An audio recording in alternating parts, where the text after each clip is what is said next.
In the recent economic crisis all over the world, we got some amazing examples of the power of our belief in money.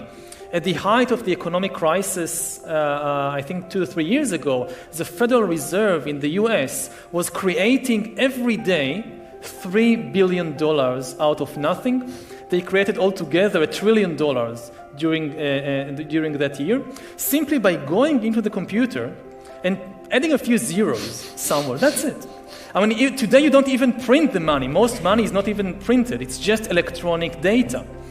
The basic material from which you make money is human trust. If you have trust, you can monetize it into anything, even into electronic data.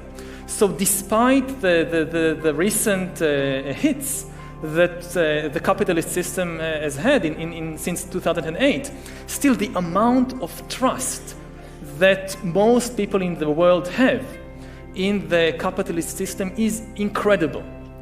And this is what enables, for example, the banks to create so much money out of nothing.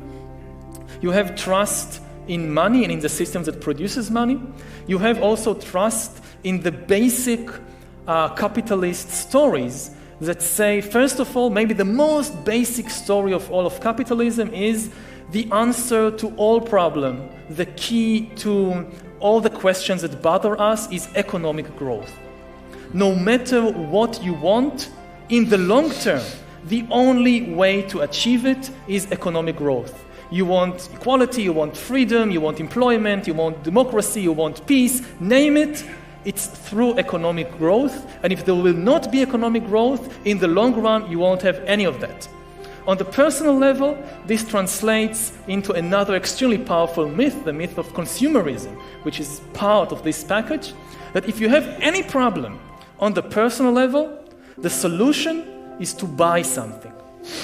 Any problem whatsoever, you probably need to buy something and then it will be okay. It can be, you can buy a product, or you can buy a service, you can buy a car, you can buy yoga, you can buy marriage counseling, whatever. But the answer to all the problems of humankind, on the collective level, they come from economic growth. On the individual level, they come from buying more stuff.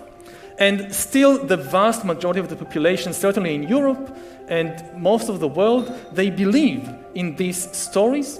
And if ever they stop believing in those stories, then the capitalist system will collapse.